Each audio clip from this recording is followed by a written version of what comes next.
Chapter 37. The First Clash. The skies above the Kianvati Mountains. Father and son collided like two opposing forces of nature.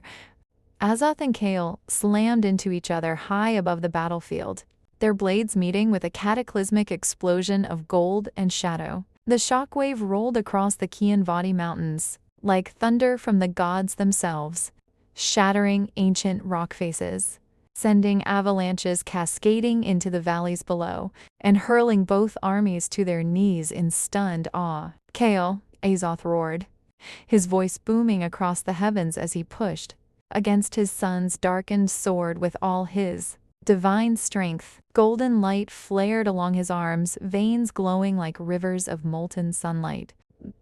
"This is not who you are. Fight it, my son. Come back to me." Kale's face was a fractured mask of writhing black veins, his eyes twin pits of burning crimson. When he spoke, his voice came out twisted and layered, as if two souls battled within one throat, his own raw timbre overlaid with Zarik's oily, mocking undertone. "You made me this way, father." The words dripped with venom and pain. "Your precious veil, your fear, your lies.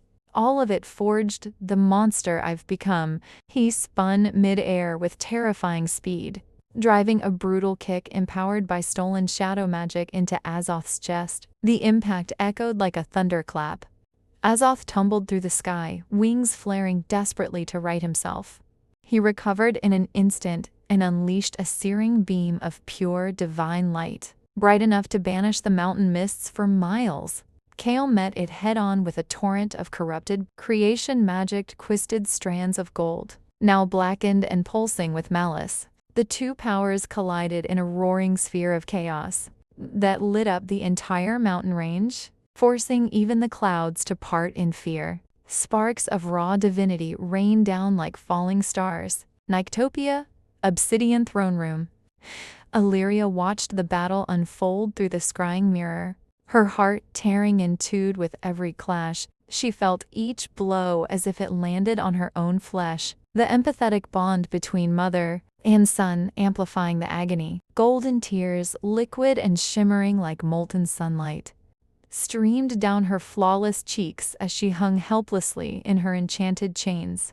"Stop," she whispered brokenly, her voice cracking. "Please, my loves, stop this madness."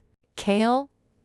Azoth, I cannot bear it." Zarek stood beside her, arms crossed, savoring every moment like fine wine. His lips curled into a cruel smile as he watched the mirror. "Look at them," he murmured, voice smooth as silk over steel. The god of order and his fallen son, fighting over the ashes of everything they once loved. And all because you chose to defy your husband, dear aunt. How does it feel knowing your defiance birthed this beautiful destruction? Illyria turned her head toward him, eyes blazing with quiet, unyielding fury even through her tears and pain. "You will never win," she said, her voice steady despite the chains biting into her wrists. "Not truly.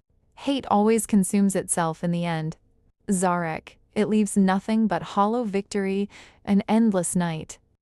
Zarek laughed, low and dark, and tightened the chains with a casual gesture. Illyria gasped sharply as fresh agony lanced through her body, the dark magic searing her divine essence. "We'll see," he replied, leaning closer so his breath brushed her ear. "Your son is already mind, body, and nearly soul.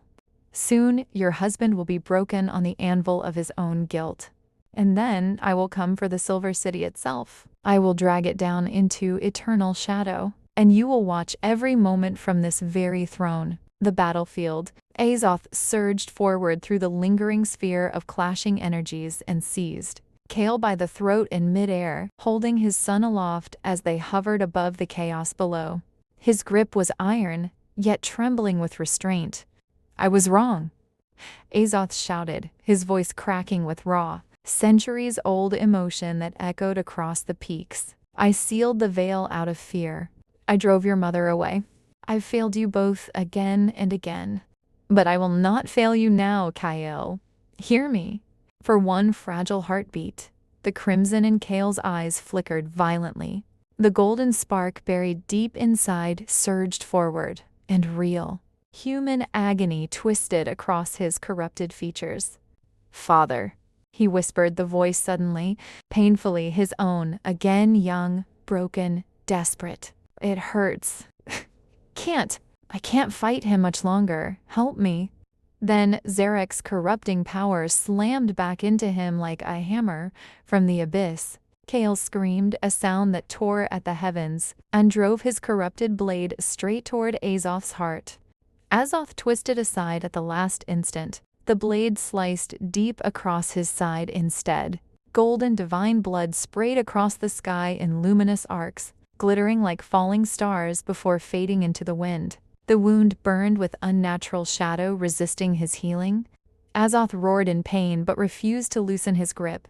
"I will not kill my son," he bellowed, wings beating powerfully to hold them steady. "You are mine, Kale, blood of my blood, light of my light. Come back." Kale's eyes burned pure crimson once more.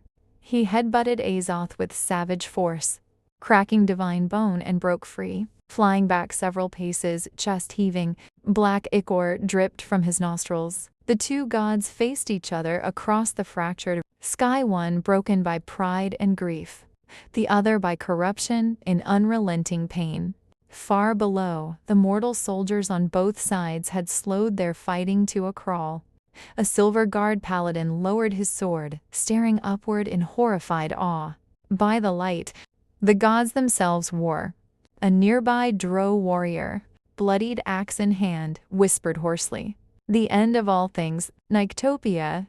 Zarek smiled darkly as he watched the scrying mirror, the reflected golden blood still drifting across its surface. "Perfect," he whispered to himself. "Let them bleed for each other a little longer. Let hope flicker, only to be crushed." He looked down at the chained Illyria, whose face was wet with shimmering tears, her body trembling from shared pain and chains. "The show is only beginning, dear aunt, and I have front row seats for you."